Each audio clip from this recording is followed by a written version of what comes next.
Қазір Стамбулдың ең жоғарғы точкасына келдік. Бұл Сапфир деген жер. 54-ші қабат, 54-ші қабатқа келдік.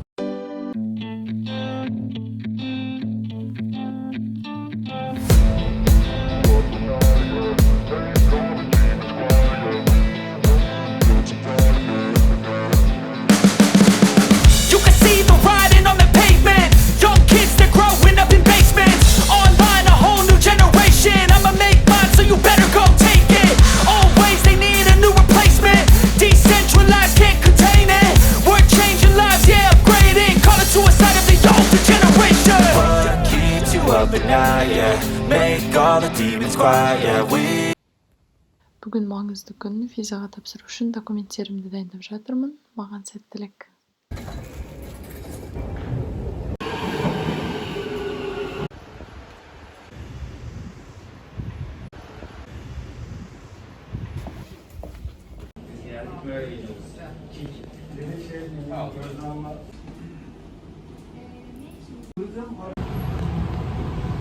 Жаңағы алғашқы барған жер ол Asvisa Solutions деген посольствоға бармай тұрып документтерді өткізетін жер.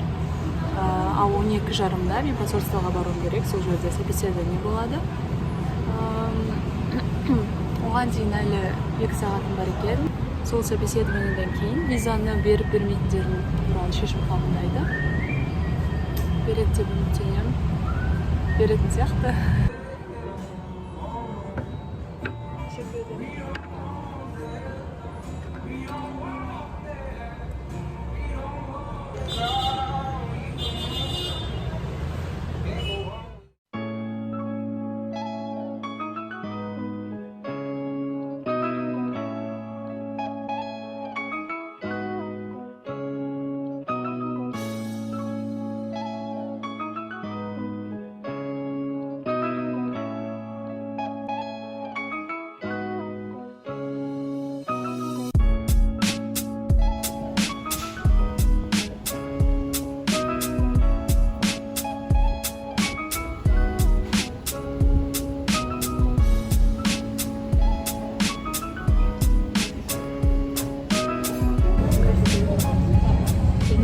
Pembe Yağlı restoranına geldik. Мынау қызғылт, мен қызғылт.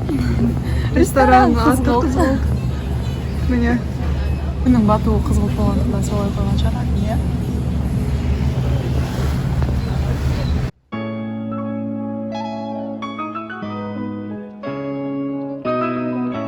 Менің шайым geldi.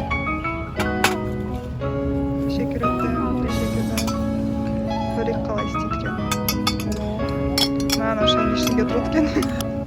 Сараның шайы өзінің стиліне сәйкес болып тұр қазір. Ал менің сусыным маған. Шынымен.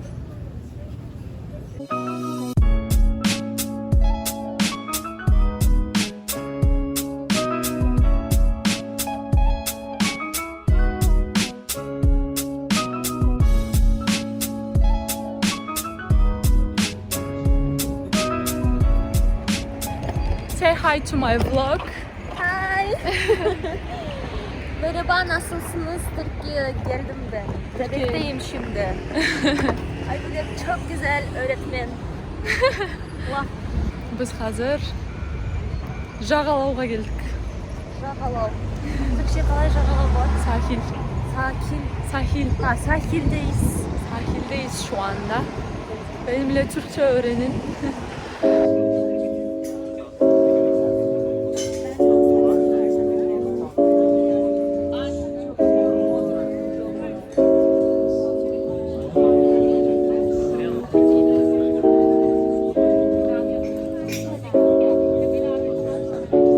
Мен Blue Matcha тапсырыс бергем. Бірінші рет ішейін деп тұрмын. Қазір мына көк лавандалы матчаны бәрін көретін боламын. Қазір көріп.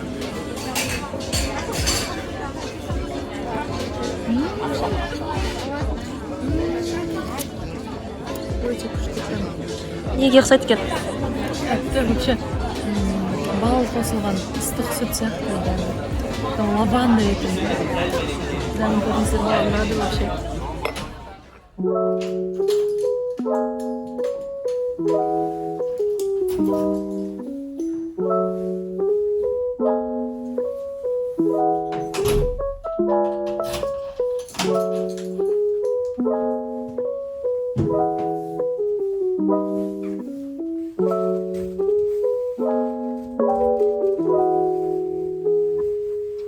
Жаңа ғана паспортымды алуға барып келдім. Көптен күтіп жүрген жаңалығыммен бөліскім келіп тұр.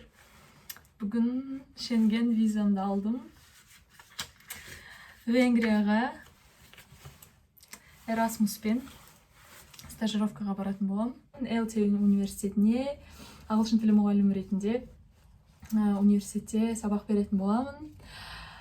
Өте көп күттім шынымды айтсам осы визаны, себебі қазір карантин шарттарына байланысты ұзақ уақыт дайындалды. Барына сәлем. Қазір виза жасайтын офиске бара жатырмын қайтадан.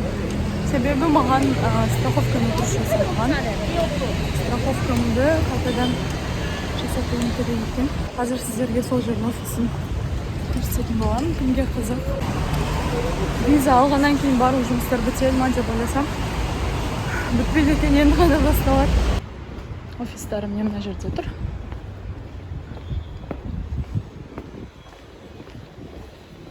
Қазір кіреміз бірге.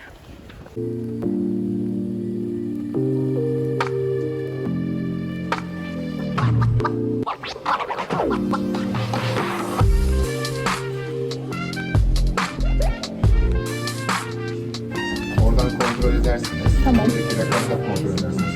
Nerede? Şu rakam gelecek, tamam mı? Kaç günde iade olacak? Ya en geç yarın veya pazar için bugün günlerden perşembe mi? Evet. Yani en geç böyle şey rezerve olabilir. Pazartesi hesabınız. Anladım. Şimdi.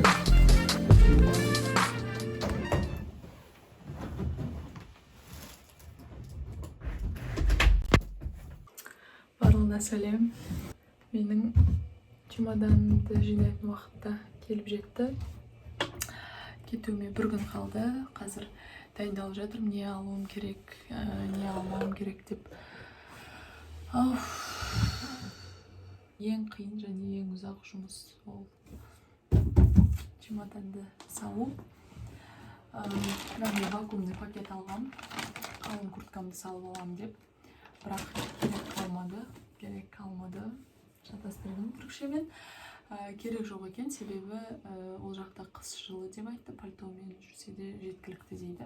Енді ғана түсініп жатқан сияқтымын шынымен де кетіп бара жатқанымды, себебі виза күту бар, одан кейін университеттегі факультет рұқсат беру керек, оның барлығын күтіп жүрген кезде шынымен де кетіп бара жатқанымды естен шығарып алған сияқтымын. Қазір қайтадан барлығын ойлап кішкене толқып тұрмын, және де көп нәрсені үлгермей жатырмын. Бүгін бүкіл заттарымды салуым керек, және де ертеңге істейтін нәрселердің тізімін жасап алуым керек. Оның ішінде жатақхананы да дәл 2-3 күн қалғанда ғана реттей алдым. Оған дейін виза алу үшін мен тек қана букингтен резервация ұсынған болатынмын. Енді жатақханадан маған хабарласып, университеттің сізге орын дайындап қойдық деп, және де өздерінің карантиндік шаралары бар екен.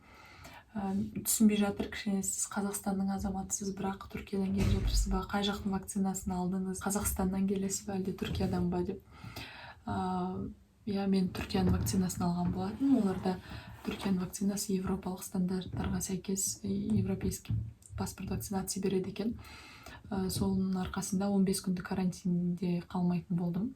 Егер Қазақстаннан келетін болсам, карантинде қалатын едім. Мен ЛТ университетіне қабылдандым. Өтвеслерант деп аталады. Венгерше қалай оқылатынын білмеймін, мына жерге атын жазып қоямын.